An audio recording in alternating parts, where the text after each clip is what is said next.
In this problem, we are given a 4 meter or 4000 millimeters simply supported beam that has a hollow cross-section of 150 millimeters by 200 millimeters, and it has a thickness of 1 inch, which is equivalent to 25.4 millimeters.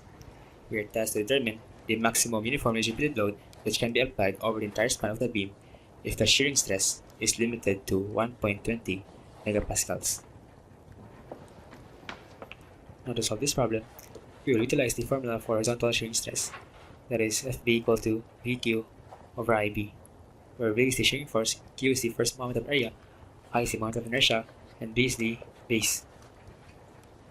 So you have Fb equal to 1.20 megapascals, or Newton per millimeter squared. What we need to solve is V.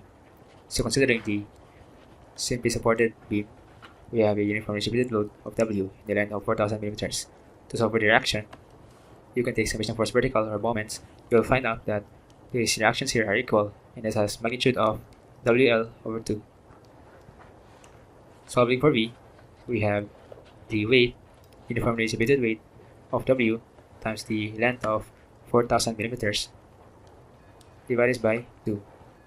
We get V equal to 2000 millimeters times W. Now that we have V, we can proceed solving for the first moment of area. And to do that, we break down this into smaller rectangles to make our calculations much simpler. And the first moment of area, that is just the summation of the area of the rectangle times the distance of its centroid from the neutral axis. For the first rectangle, and the second rectangle, and the third rectangle.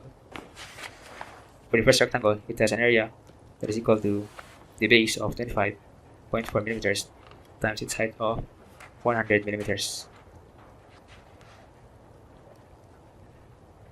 multiplied by the distance from the centroid to the neutral axis, that is equal to 50. And we multiply this by 2 because this second rectangle is also the same cross section and its distance from the centroid. And then we add this up to the first moment of area to the third rectangle, that is an area of its base is equal to 150 minus twice the thickness times its height of 25.4 multiplied by the distance from the centroid, that is equal to 100 minus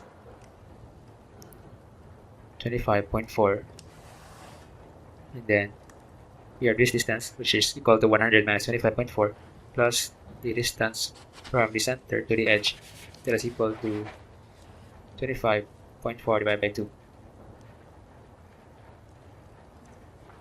So we have the first moment of area, there is a value of 25.4 times 100 times 50 times 2 plus 150 minus 2 times 25.4 times the height of 25.4 multiplied by the distance from the centroid to the neutral axis, that is 100 minus 25.4 plus 25.4 divided by 2. We get 473,000.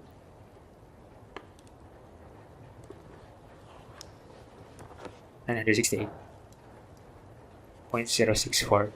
It has units of millimeters cubed.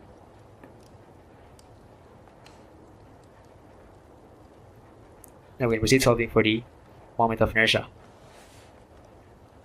And for the moment of inertia for rectangle, that is equal to base times height cubed divided by 12. If we are considering the moment of inertia acting about the horizontal axis.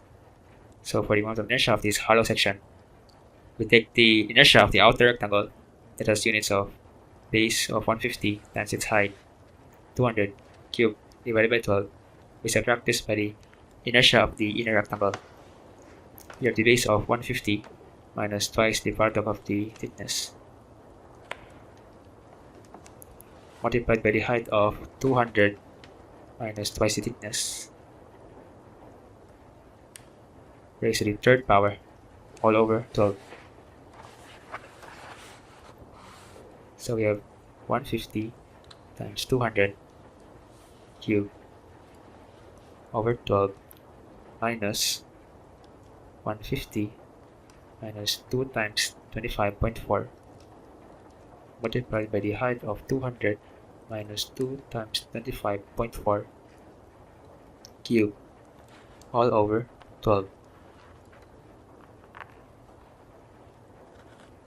So inertia is equal to 72,544,023.43 millimeters raised to the fourth power.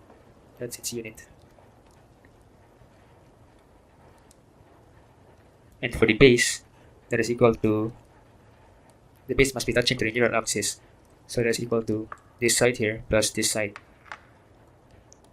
which is equivalent to 2 times 25.4 or 50.8 millimeters.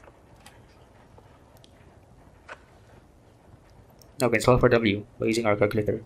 We have 1.20 equal to 2000 times W times 473,968.064 all over 72, 540 and 23.43 times 50.8. Shift solving, we get 4.67